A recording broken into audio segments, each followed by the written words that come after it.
first time I saw him was when I was a new assistant in the league and came to play in Chicago. And I don't think I noticed anything on the court except Michael. I was just in awe just watching him play. I think Jordan was was the greatest competitor. Michael dominated the sport for that decade. You know, who else has done that? Who else has done that besides in the 60s, the Celtics in a different era.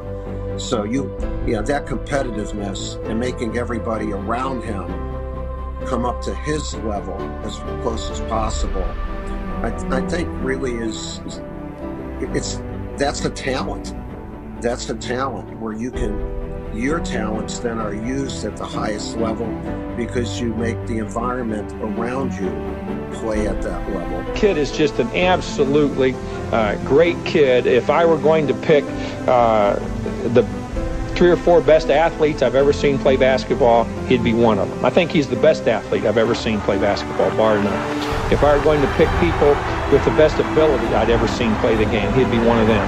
If I were going to pick the best competitors that I'd ever seen play, he'd be one of them. So in the categories of competitiveness, ability, skill, and then athletic ability, he's the best athlete, he's one of the best competitors, he's one of the most skilled players. And that, to me, makes him the best basketball player that I've ever seen play.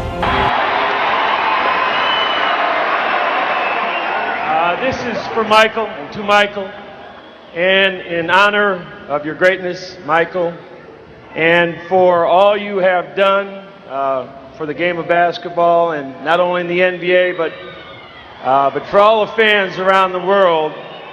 We want to honor you tonight by hanging your jersey forever, number 23 from the rafters of the American Airlines Arena, and that no player ever again will ever wear number 23 for the Miami Heat here. You're the best. Congratulations, good luck, and thank you. Thank you very much. He proved right out of the gates there was none other like him.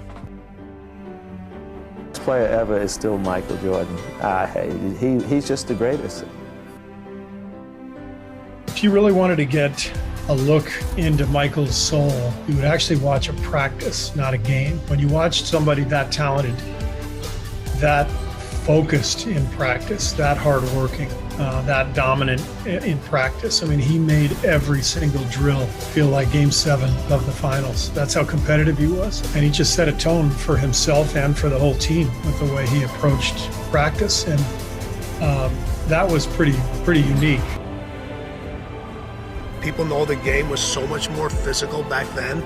Nowadays, you can go around the players. Back in those days, you had to go through them, around them, over them, under them. You had to develop all those things. So the Detroit Pistons were his main nemesis, but it was also like he wanted to be known as the most dominant player ever. Michael was up for anybody. He didn't care. Every game, every practice, every off day was circled on Michael's calendar. He would go into practice wanting to destroy anybody and everybody in practice. And he said, the harder I practice, the easier the game will become.